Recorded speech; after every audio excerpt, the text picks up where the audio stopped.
For advertisement, call 8125893028. Our Gmail maxtvtelugu@gmail.com. జై గురుదత్త. శ్రీపాదరాజం శరణం ప్రపద్యే. అందరికీ కూడా గురు పౌర్ణమి శుభాకాంక్షలు. ఆ గురు ఆశీస్సులు అందరికీ కూడా కలగాలి. అజ్ఞాన అంధకారాల్ని తొలగించాలి. ప్రతి ఒక్కరి జీవితం వెలుగులోకి తీసుకురావాలి. ఆ గురు అనుగ్రహం అందరిపై సంపూర్ణంగా ఉండాలని కోరుకుంటున్నాను. ఇక గురు పౌర్ణమి సందర్భంగా మన శ్రీపాద శ్రీవల్లభ దత్తపీఠంలో శ్రీపాద వల్లభుడిని చూస్తున్నారు కదా అందరూ. ఇక్కడ దత్తపీఠంలో విశేషమైన కార్యక్రమాలు జరుగుతూ ఉన్నాయి.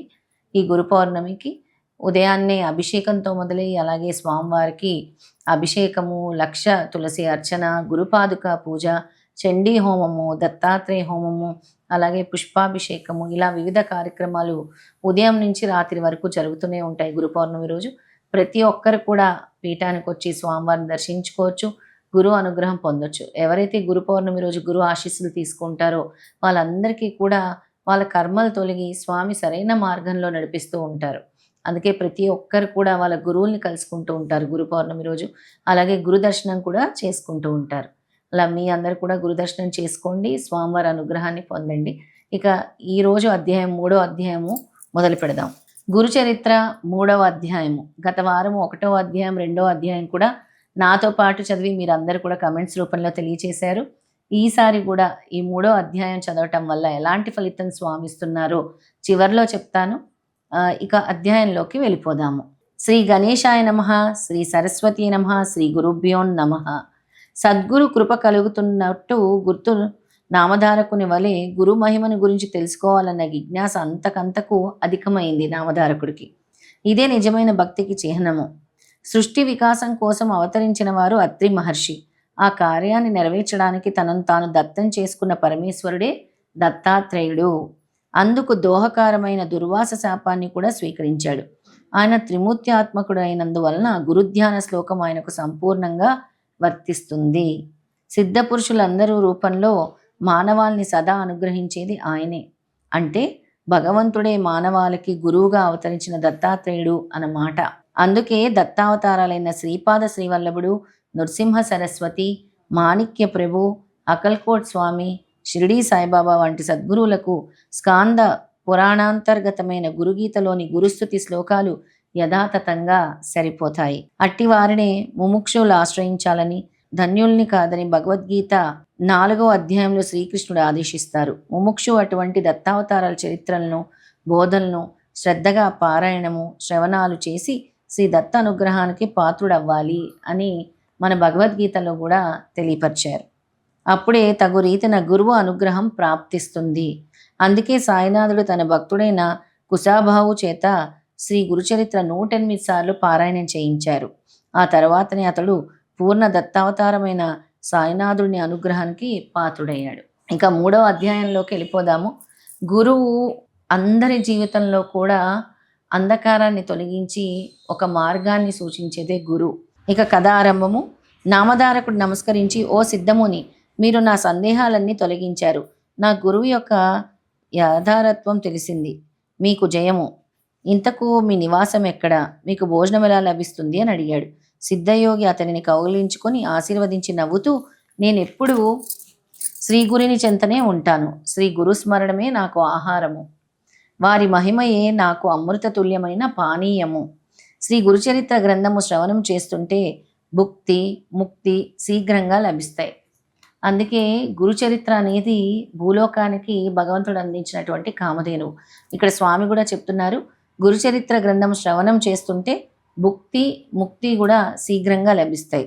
పరిశుద్ధులై దీనిని 7 రోజుల్లో పారాయణం లేక శ్రవణం చేసిన వారి పాపాలు నశించి సంతానము, ధనధాన్యాలు, దీర్ఘాయువు, జ్ఞానము ఎవరు కోరినది వారికి లభిస్తుంది, నిష్కాములకు ముక్తినిస్తుంది అని చెప్పి తమ వద్దనున్న గ్రంథము చూపారు. ఈ గురుచరిత్ర 7 రోజులు అంటే సప్తాహ పారాయణం చేసిన వాళ్ళకి వాళ్ళ పాపాలు తొలగి సంతానము, ధనధాన్యాలు, దీర్ఘాయువు, జ్ఞానము ఎవరు కోరిన వారికి లభిస్తాయని సిద్ధముని చెప్పడం జరిగిందనమాట. ఆ సిద్ధముని చెప్పడమే కాదు, స్వామి కూడా సాక్షాత్తుగా చెప్పారు. అందుకే 7 రోజుల సప్తాహ పారాయణం అనేది చేయటం చాలా శ్రేయస్కరం. నామధారకుడు ఎంతో భక్తితో ఆయన పాదాలకు నమస్కరించి, మీరు ఈ గ్రంథం సంగతి చెబుతూ ఉంటే నాకెంతో దూరం నుండి దప్పికగా ఉన్నవాడికి సాక్షాత్ అమృతమే పోసినట్లు అనిపిస్తుంది. ఇది వినటం వలన నా అజ్ఞానం ఇంకా తొలగిపోయి దీన్ని శ్రవణం చేయాలనిపిస్తుంది. నా సందేహాలు తొలగించి నాకింత మేలు చేస్తున్న మీరే నా గురువులు, నన్ను అనుగ్రహించండి అని వేడుకున్నాడు. సిద్ధముని సంతోషించి అభయమిచ్చి అతని చేయి పట్టుకొని వెనుక శ్రీ గురుడు పావనం చేసిన అశ్వత్థ వృక్షం దగ్గరకు తీసుకుని వెళ్ళారు. నామధారకుణ్ణి దాని క్రింద తమ దగ్గరగా కూర్చోపెట్టుకొని ఇలా చెప్పారు. నాయనా, అజ్ఞానం వల్ల నీకు గురుని యందు దృఢమైన భక్తి కుదరలేదు. ఆయనను సందేహించటం వల్లనే నీకు ఇన్ని కష్టాలు వచ్చాయి. సదాచార సంపన్నుడైన గురువును పూర్ణమైన భక్తితో విశ్వసించి సేవించగలిగే వారికి నిజతత్వం అర్థమవుతుంది. అట్టివారికే కష్టాలు తొలగి అభిష్టాలు నెరవేరుతాయి. నిజానికి సద్గురువు తన పర భేదం లేకుండా అందరిపైన అపారమైన దయ కురిపిస్తూ ఉంటారు. నీరు ఎత్తైన ప్రాంతంలో నిలవజాలనట్లు దాంభికులకు ఆయన కృప లభించదు. గురువుకి సాటి అయినది ఏదీ లేదు. కల్పవృక్షము, చింతామణి కోరినవి మాత్రమే ప్రసాదించగలవు. కానీ గురువు మనం కోరిన దానిని కూడా ప్రసాదిస్తారు. ఆయన స్పర్శ దీక్షతోనే మనకు ప్రపంచమంతా బ్రహ్మమయముగా దర్శింపజేస్తారు. ఆయనని శంకించే వారికి ఆయన ఏమి చేయగలడు? తనను సంపూర్ణ విశ్వాసంతో సేవించే వారి వెంట నుండి కాపాడటమే ఆయన ధర్మం. కానీ పామర్లు కష్టం వచ్చినప్పుడు ఎవరో చెప్పగా ఆయనను సేవిస్తారు, కానీ శ్రద్ధా విశ్వాసాలతో సరైన పద్ధతిలో సేవించరు. కనుకనే కొందరు అభిష్టాలు నెరవేరవు. అప్పుడు వారు తమకు గురువు ఏమీ చేయలేదని ఆయనను నిందిస్తారు. ఇక్కడ స్వామి ఏం చెప్తున్నారు అనంటే, అందరూ కూడా స్వామిని ఎవరో ఒకరి మాటలు వినటం వల్ల, అంటే వాళ్ళంతటా వాళ్ళ భక్తితో వెళ్ళరనమాట. అక్కడికి వెళ్తే ఇది జరుగుతుందని తెలుసుకొని వెళ్ళటము, లేదా పరిపూర్ణమైన భక్తి విశ్వాసం లేకపోవటము, లేదా స్వామి మా కోరికలు తీర్చలేదని నిందించటము, ఇలాంటివన్నీ కూడా చేస్తూ ఉంటారు. స్వామి దగ్గరికి వెళ్ళినప్పుడు కోరికల కంట మీ అనుగ్రహం మాకు కలగాలి తండ్రి అని ఎవరైతే మనసా వాచా కర్మన వెళ్తారో స్వామి అనుగ్రహం వెంటనే కురిపిస్తారు అని ఈ అధ్యాయం ద్వారా మనం తెలుసుకోవాలి. ఇక మిగతా కథలోకి వెళ్దాం. నామధారకుడు నమస్కరించి, స్వామి, నాకు శ్రీగురుని లీలలు వినిపించి కృతార్థుడిని చేయండి. శ్రీగురుడు త్రిమూర్తి స్వరూపులైన భగవంతుడు కదా, ఆయన మొదటి ఇలా ఎందుకు అవతరించారో సెలవివ్వండి అని వేడుకున్నారు.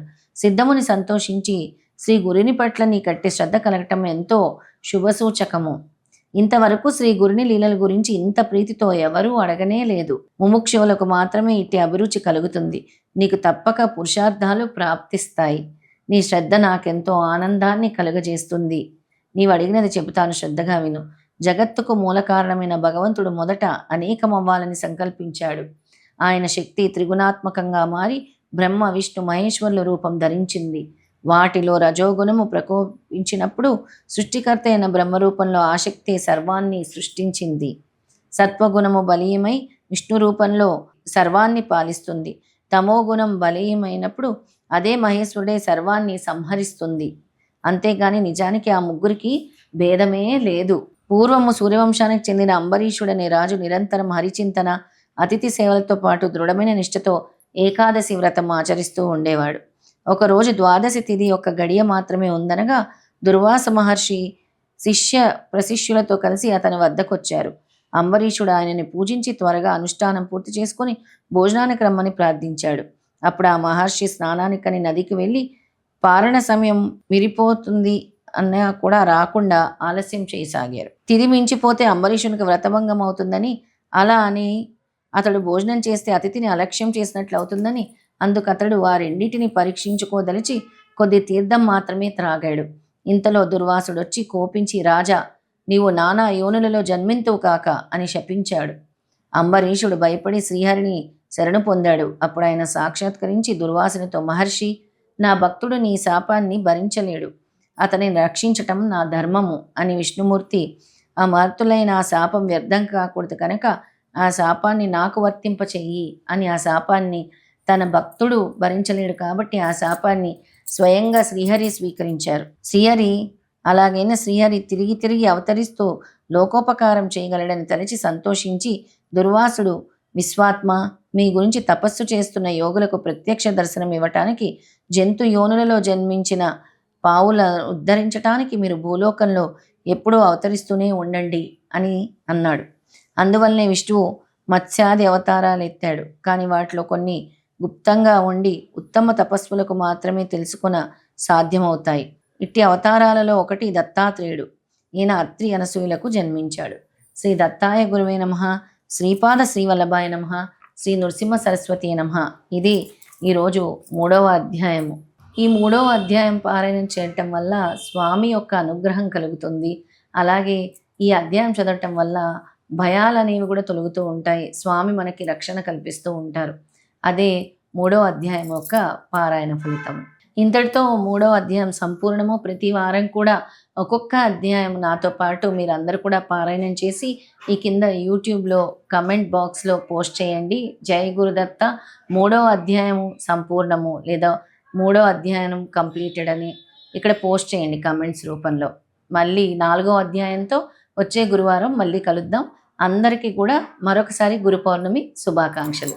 జై గురుదత్త.